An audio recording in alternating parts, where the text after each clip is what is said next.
Hi, I'm Ellie and I'm currently coming to you from Crouch End in North London. I founded The Enthusiast back in 2018 because I wanted to have a way to encourage people to be more enthusiastic. So I now have homeware, merchandise, and I've just launched a magazine as well that encourages people to be unapologetically, enthusiastically themselves and to care about stuff, because I think caring's really cool and it's what makes the world go round. One of my favourite things about being part of the small business community is the learning and the sharing from other people. I definitely would not be where I am today without the help of so many other people who've gone before me, and that's why I think these hacks and tips and tricks from other people who have done it and are doing it are so incredibly useful. Define what success means to you. I think this is something I've really learned these past few years, is that you don't want to march the beat of someone else's drum, you don't want to get bogged down in comparison with other people. You want to make sure that you're working towards what you want to work towards. And the way I remember this is I cover my workspace with posters, post-it notes, quotes, anything that's going to remind me why I'm getting up in the morning and why I'm doing it. For example, something that's really important to me isn't necessarily getting rich or becoming a millionaire, but something I really want to make sure that I do and keep doing is making an impact and giving back with what I earn.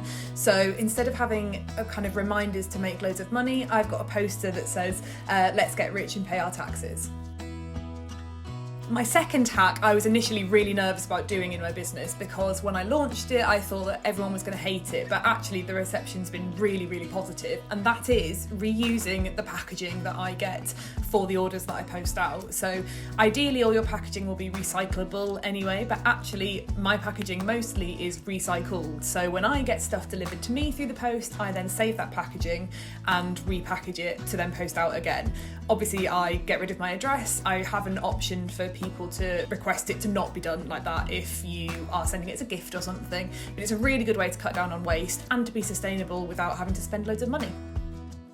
Something I'm making more time to do this year is to work on my business rather than in my business. My plan is to take off the first day of every month so that I can do kind of big picture items. I think it's really important to not get stuck in the hamster wheel of business ownership and to actually give yourself the space and time to breathe new life into your business as well. To try and protect these dates in my calendar, because we all know what it's like when there's stuff that you need to do, I'm going to physically take myself out of my workspace and go and try a different coffee shop every month so that I can just spend the day there working and getting out of my headspace, getting into a new one and helping those creative juices flow.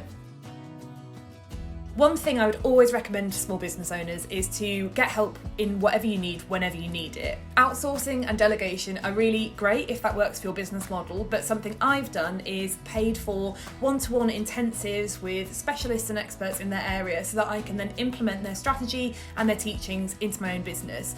It means that I'm getting the wisdom of an expert, but that I keep control.